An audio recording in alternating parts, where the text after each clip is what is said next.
Welcome to the New Warehouse Podcast, the podcast for those that are curious about what's possible inside their four walls. Before we get into this episode, let's hear a word from our sponsors that make this all possible. If you're thinking about voice picking, think EPG, the team behind Lydia Voice, the industry's #1 voice picking solution. Warehouses rely on diverse teams, but language barriers can slow everything down. Lydia Live Translation empowers warehouse staff to communicate naturally in over 40 languages in real time. No template training, no dialect detection headaches.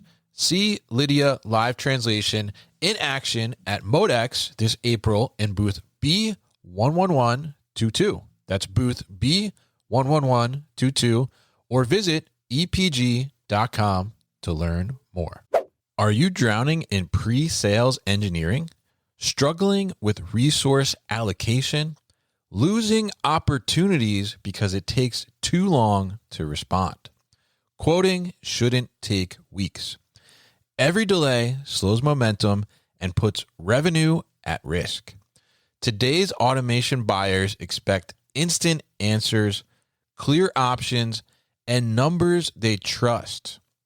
iAutomate helps system integrators and solution providers create a customer-centric digital buying journey and deliver data-driven concepts and budgets, instantly accelerating pipeline velocity, increasing win rates, and turning speed into revenue.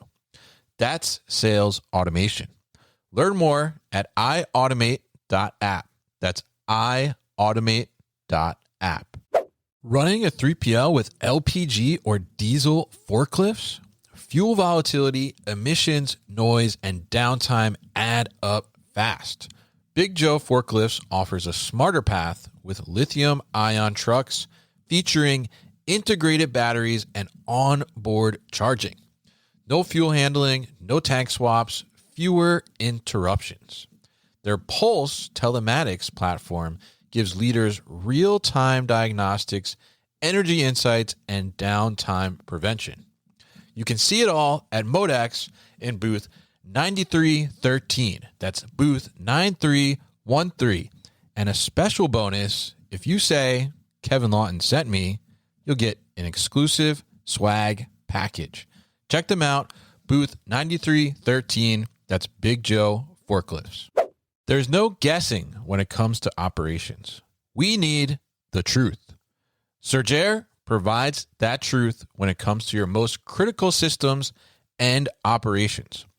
Trusted to bring the truth with 99.9% data accuracy to some of the world's largest companies like Honda, Toyota, DHL, Whirlpool, Cat, Eli Lilly, and more. When you need truth in your warehouse operations, bring in Surgair. Get the truth at surgair.com. That's SURGERE.com.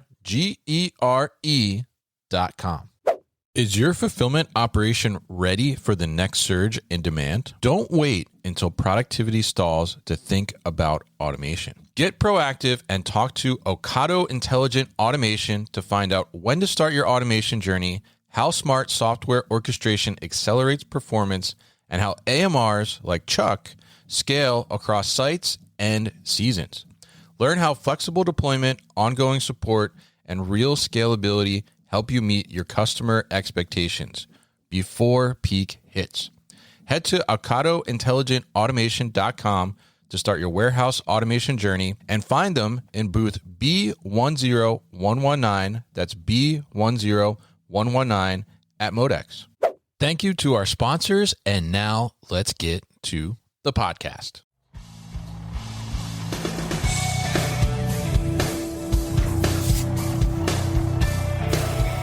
The New Warehouse Podcast, hosted by Kevin Lawton, is your source for insights and ideas from the distribution, transportation, and logistics industry. A new episode every Monday morning brings you the latest from industry experts and thought leaders. And now, here's Kevin.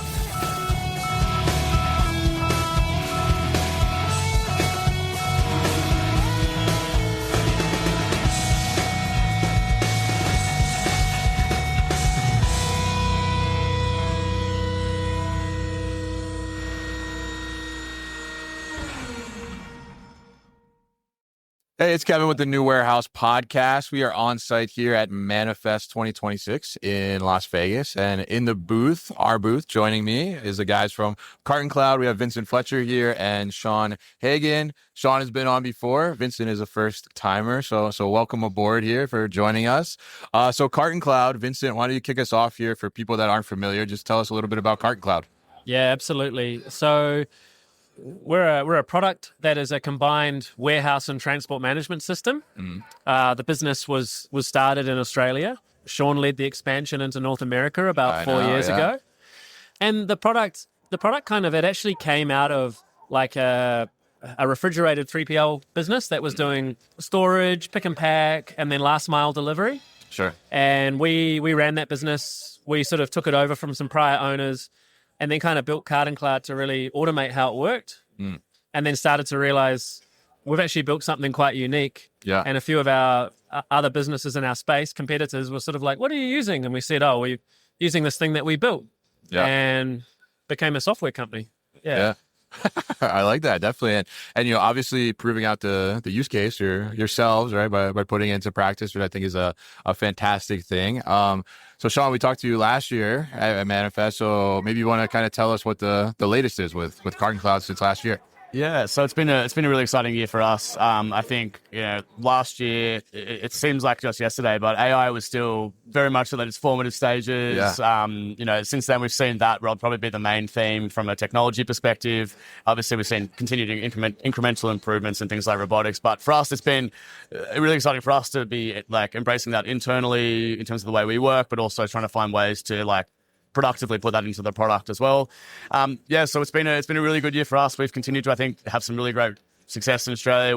We enjoy a really strong presence there, and I think we've really started to see that snowball start to sort of form in North America. So it really has felt like we've sort of built some momentum. And I think we seem to have some really happy customers. So hopefully we're doing something right in that space. Yeah, I mean, happy customers is a good thing, right? Yeah. Definitely. So tell us a little bit about, I mean, who is like the ideal customer for Carton Cloud? What is the right warehouse operation for Carton Cloud?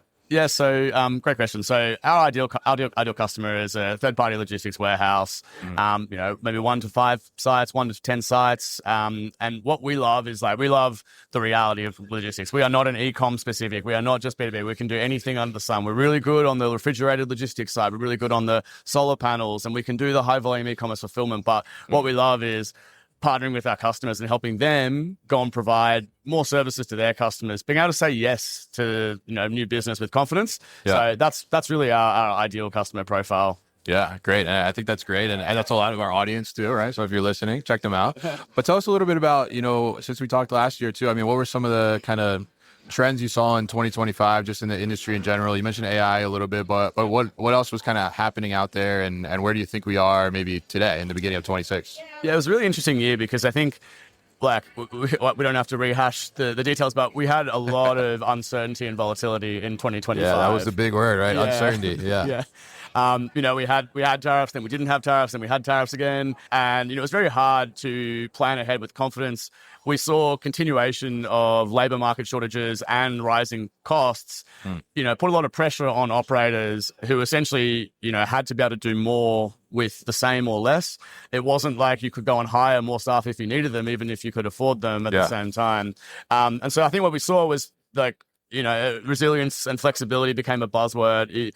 It wasn't who guessed what was going to happen. It was who could respond quickly to what would happen. And again, work really closely with their customers. So there's sort of this overarching, not negativity, but it was a tough year. It was hard work for a lot of operators. But on the other side of things, that e-commerce boom continued to see tailwinds. And, across our customer base, we're really lucky. We work with, over 600 3PL operators across Australia, New Zealand, so North America, other parts of the world. So we get a pretty good view of what's happening in terms of the industry.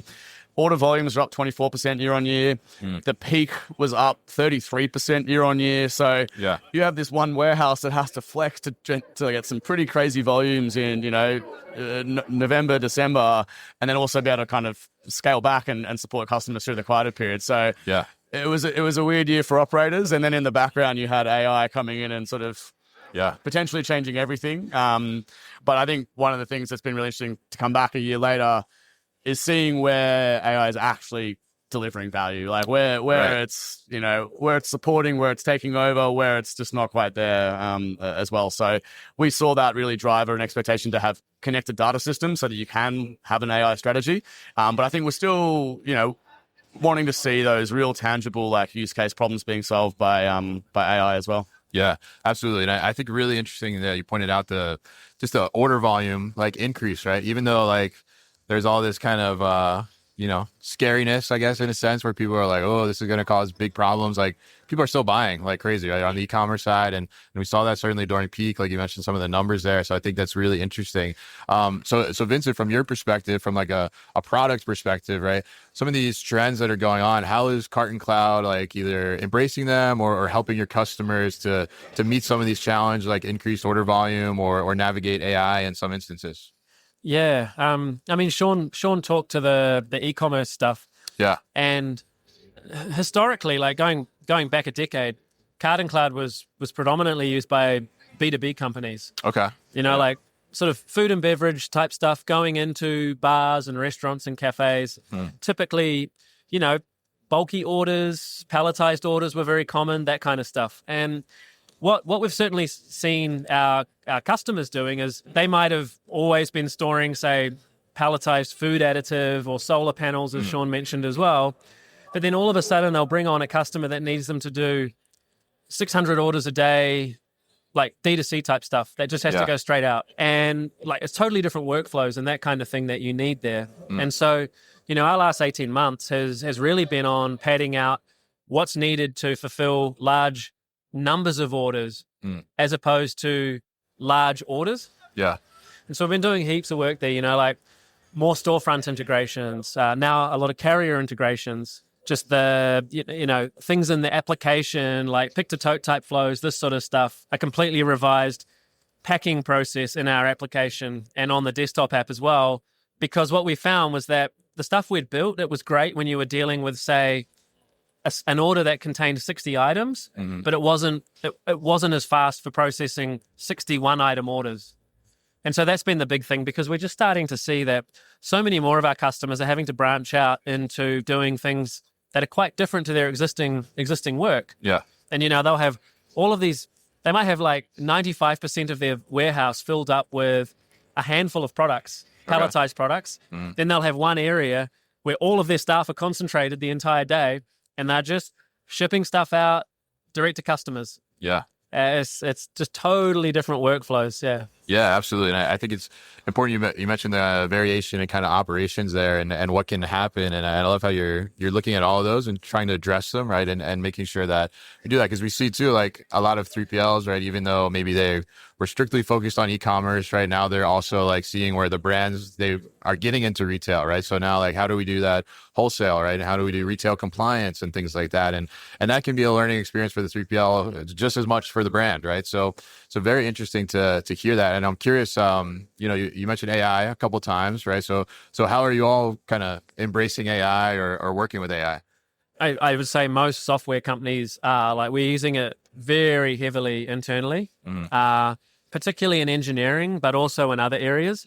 Like things that previously you just kind of go, it's too hard to automate that task. Things like, say, drafting release blogs for new product functionality. That kind of stuff can be done by AI now. Like you still go through it and maybe modify it a bit. Yeah. But it's like you can just feed into it, hey, here's all the information about the project, produce this out, drafting knowledge base articles, that kind of stuff, using it, drafting support tickets. And often it will be like, sometimes it will actually suggest something, and the human operator who's sort of reviewing it before they send it back to the customer is like, oh man, I forgot about that. It's like, I like that. Oh, and the fact that it can just drop in the links to everything in the knowledge base so quickly as well. Like massive internal gain. We're also using it, like we sort of have an internal tool where we can kind of modify workflows for people within Carton Cloud. Okay. And it's historically been a lot of like clicking on drop-down boxes and doing all this stuff. This is our own staff configure that. But with AI, they can actually just generate essentially the entire thing with, a handful of prompts and a couple of examples. And so huge internal efficiency. And I think, the step for us now is like our product has a lot of settings. And I imagine if you've used, other TMS systems and WMS systems or ours, you would know that like these systems do end up with a lot of different things that you can configure and change. Yeah.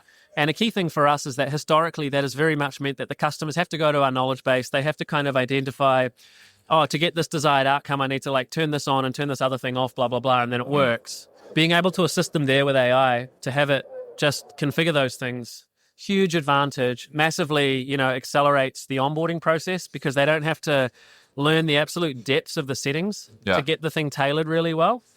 And so that's super exciting for us. And it's such a good use case because for an AI bot, it's not like it then impacts your say order picking speed. It's not having to run AI queries at that time. Sure. It's just doing it on the configuration side, and then you have the desired workflow baked in, and it's just running standard procedural code. So yeah, certainly starting to implement those kinds of things into the product as well, which is really cool. Yeah, absolutely. And Shaun, anything you want to add there? Because you talked a lot about AI in the beginning, so I'm curious your thoughts on like what do you see? I think like one of our like sort of internal mantras is like AI is a tool. Like you have to solve a real world problem with it. So it almost kind of break it down into three tracks. So Vincent, exactly right. We are heavily using it internally because how can we know what it can do in our product if we don't know what it can do for our organization? And quite frankly, we're a type of organization as a tech company where most of the products that are coming out of AI are pretty much targeted at our sorts of organizations. The tools the developers have, I wish that our finance team or our customer success team had the same, level of sophistication, and they will.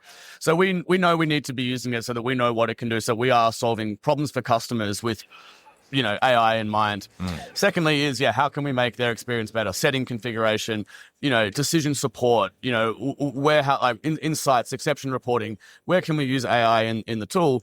But then one of the other big lessons we've had from an AI perspective is, and there's been some content on this over the last couple of days, is we don't necessarily get the most value out of the AI add-ons to the products we use internally. So it would probably be a little bit naive to expect that we are going to be able to develop an AI tool that's going to be the most useful for them. But what we do use internally is when we can connect multiple systems into AI agents that can that's where you start to get into like, a genuine sort of like workforce enablement where you're able to kind of look across multiple systems. So that making sure that we are a very modern AI forward architecture is as important for us as making sure that we have the right AI tool in our product. Because I think that's what sets you up to be a really strong part of a customer's AI strategy. And then then they can kind of pick how they want to use AI for their business and you can work in with them seamlessly. Yeah. And I think that's a great approach because, there is so many different solutions out there. I mean, we see them all around us right now, right? Today, right? So, like being able to help with that strategy, I think is really important. You want to add something? Yeah, just one thing that like we're starting to notice because we're doing this ourselves is that it's massively democratized and accelerated, like the ability for you to be able to basically build a API-based add-on to a product.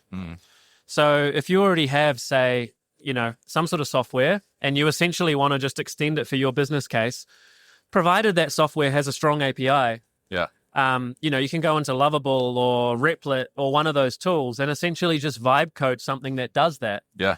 And, we certainly can see that being the way that some of our customers will be solving problems that are kind of so bespoke. It doesn't really make sense for, say, us to go and build a specific module around. Sure. Whereas for them, they could potentially get somebody and in a couple of days whip this thing up that solves a real core business issue for them, just talking in and out of our APIs. So that's certainly like a huge focal area now for us, which is like, okay, historically people can do some things through our APIs and a lot of the stuff has just been sort of like, why would someone need to pick an order through our API? It doesn't really make sense. Yeah. Now it's like, well, actually, they might have such a bespoke workflow for picking that they actually just want to drive our API to get it done. And so the way in which we deliver the product to them, we can see certainly changing from, say, everyone just using our app to, maybe 90% of customers using our app and the other 10%, they've actually built their own, Android thing because they need X, Y, and Z as well. All right. So Vincent, you mentioned there something interesting because I've seen online a little bit, right? And not just in the warehouse industry, but just business overall. From an AI perspective, there's starting to be some I think, questioning for folks, right? Like, oh, should I invest in this software because I can just, like, as you said, spin something up in Lovable or maybe like Claude Code now too as well. So as a software provider, right, how do you approach that from your strategy to make sure that, kind of a little bit what you're talking about there? How do you pick and choose, like, we should build this feature, or maybe we should encourage our customer to build it themselves? Like, how do you find that balance? Yeah, I think for us now, like for us to bother building something and putting it in the product, it needs to be something that, kind of at least 40% of the customers would use. Yeah. And generally you can do it in a way where it's like you can kind of get from 40% to 70% by also adding in some options and things like that around it as well. So they can kind of customize their use of it and that kind of thing. I mean, you touched on an interesting point, right? I imagine a lot of businesses over the next couple of years are going to be weighing up, hey, do I just try and, I don't know, say build an entire warehouse management system using Lovable and that kind of thing. Yeah. And it's such an interesting thing because it gives you feel like you've built a production-ready app immediately. Yeah. But I mean, one of the things we find, even using it like not so much Lovable, but even using these AI coding tools ourselves, it's like taking it from sort of what it's first produced and actually getting that into kind of production-ready code. It generally requires a lot of extra work. And it's like trying to take it from the 80% that you get almost for free and converting it to the 100% that's needed when you're, say, like providing a SaaS application like ours to 600 businesses. It's still surprising how much extra work that 20% takes. Yeah. It's like 80% of the effort is in getting it from where the AI got it to at the start and getting it to that next point. And so for a lot of these things, I think people will be like, say that just one business needs one flow. They can absolutely go on AI build it. Sure. And, even if it breaks, it's fine. It's only their business. Yeah. Like, they can probably call the guy upstairs and be like, hey, look, when I do this, it does this. Like, can you go and fix that problem? Blah, blah, blah. Whereas for us, we can't do that, right? We can't release something that's flaky. We have to make sure that it covers off a very wide variety of use cases. So in general, like even in the design process, it's significantly broader than, say, what you can do when you're just trying to solve for this one use case. Yeah. And so I think that'll kind of be the differentiator. It's like the software like ours will sort of become more of a backbone, but you'll start to see more of these kind of auxiliary tools and these little add-ons. They'll just be built just straight out using Lovable, using other AI coding agents to do it. And that'll be like, it'll be fantastic. Yeah. Very interesting. Yeah. Yeah. No, I love that you're kind of embracing it almost in a sense for the customer and kind of recognizing like, where should we build versus they should build. Right. And I think it's a great point too, like that. Yeah, it seems like we can spin this up in AI in a sense, but that at 20%, right, is still kind of like a closing factor to make sure that you're getting the repeatable results you're expecting and that reliability as well, right? So very interesting to talk to you here, Vincent, and Shaun earlier too as well. So with Carton Cloud, what's the best way for people to get in touch or learn more about Carton Cloud? Yeah, I mean, you can head to our website, cartoncloud.com. Both Shaun and I are on LinkedIn. Yes, yeah. If you want to suggest ideas for the product, then you can do that on the website as well. We have an ideas portal if that's the kind of stuff cool. that you I want like to discuss. Yeah. And we actually, I didn't mention that, but last year was probably the best year we've ever had in terms of delivering on the stuff that was actually in there, as opposed to, kind of like things that really we felt the product needed. Yet last year we did a lot of stuff that was purely off the back of customer feedback, which I think we got a lot of like credit for. Yeah. So that was super cool. That's awesome. I love that voice of the customer. Super important. Oh yeah, exactly. I mean, some of the things that people ask for now I can probably go back and go, hey, have you heard of Lovable? Have you heard of Replit? Like maybe you can just build that and connect to these APIs and you'll be sweet. Yeah. Awesome. Well, I love that, definitely. And go check out Carton Cloud at the website, and we'll put that at thenewwarehouse.com as well as in the show notes here too. So Vincent, thank you once again for joining us. Hey, thank you for finally having me on. Yeah, absolutely. Well, Shaun gave you some space, to exactly. I see why he dragged me in now, because he said, I've got to run off sort of as it's just getting going. And so, I need someone else to carry on the conversation. No, all right, fantastic. Well, happy to get you on. Happy to get Carton Cloud on as well. I'm definitely put that information at the website. So thank you so much for joining us.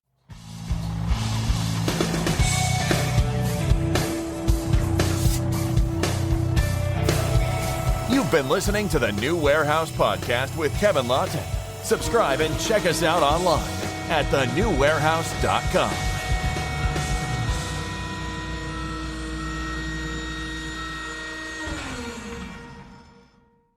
Enjoyed this episode? Make sure you are subscribed to the podcast, and for more content from the New Warehouse, find us on LinkedIn and YouTube. Links to subscribe can be found in the show notes, and for everything The New Warehouse, head to thenewwarehouse.com.